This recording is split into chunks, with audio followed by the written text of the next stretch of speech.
The sexual double standard teaches men and women to be sexually opposite, forcing men and women to express their sexual desires in a way that might not reflect their true desires. Specifically, men often overly express sexual desires, while women often repress their sexual desires. This creates an oppressive and unsafe environment to express one's true sexualities. One ideal of society includes the specialness of sex. This creates social norms, enforcing the sexual double standard by taking the power of sex away from women and giving that power to men. The specialness of sex creates the idea that sex is dirty and profane, and that women and children need to be protected from the knowledge of sex, while it is men's responsibility to have a vast knowledge of it. The current education system holds both an open and hidden curriculum that aids to develop children's sexualities and how they express these relationships. This leads to sexual socialization, which children are confined to gender norms that implement beliefs about an individual's sex. This then leads to heteronormative and heteroromantic play that is enforced both in the school and at home, locking the child down into these previously constructed social norms into their adolescence. These norms are shown throughout interactions across gender, class, and race. Moving into adolescence, the sexual double standard is enforced through the teaching of sexual education.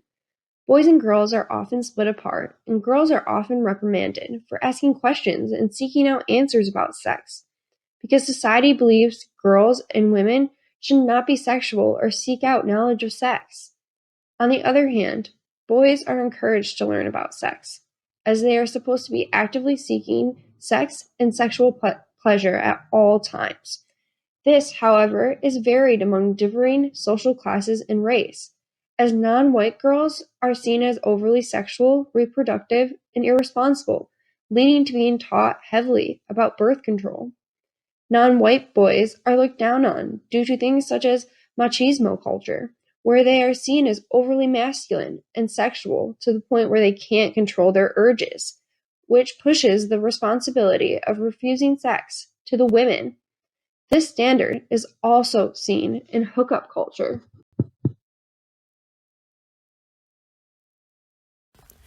The sexual double standard goes to create the idea that women are the gatekeepers of sex, and that it is their job to keep the overly sexual men of society at bay.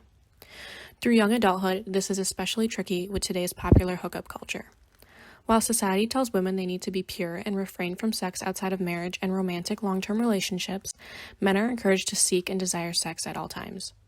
This includes men being encouraged to have sex with many women even outside of serious relationships. When the sexual double standard is broken, women are labeled as sluts and whores, causing them to lose status in society, while the opposite for men is true.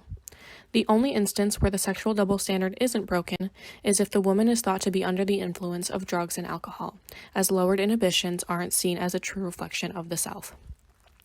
This then shapes the understanding that women are not sexual in nature and are not seeking sex in the same way as men do. The sexual double standard goes on to define what is and is not acceptable in interracial relationships among adults due to how one is perceived in terms of femininity and masculinity inside their individual race categories.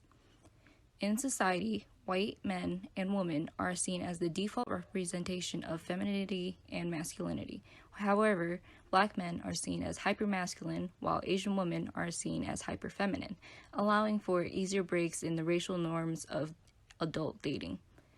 This creates the ideal of white men dating Asian women and white women dating black men, as these relationships exemplify the sexual double standard. The sexual double standard is also reinforced through the use of media, creating widespread enforcement of the set ideals. In media, women are encouraged to show skin and look provocative in order to draw in the attention of the male consumer. While women are depicted to show a sexual side of themselves, these women are not engaging in sexual acts, specifically intercourse, therefore making their displays acceptable to society. However, when men are photographed in the same style as women on the cover of these magazines, it is shown as humorous, because the sexual double standard teaches society not to desire a man the same way a woman is to be desired.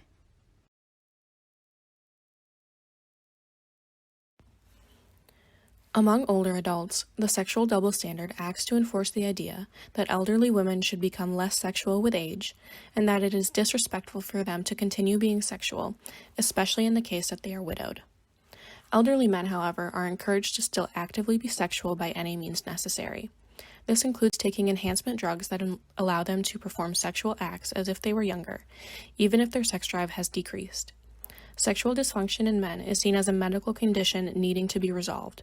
This created drugs such as Viagra, which are prescribed in order to allow men to remain sexual in their old age, while the same condition for elderly women is ignored.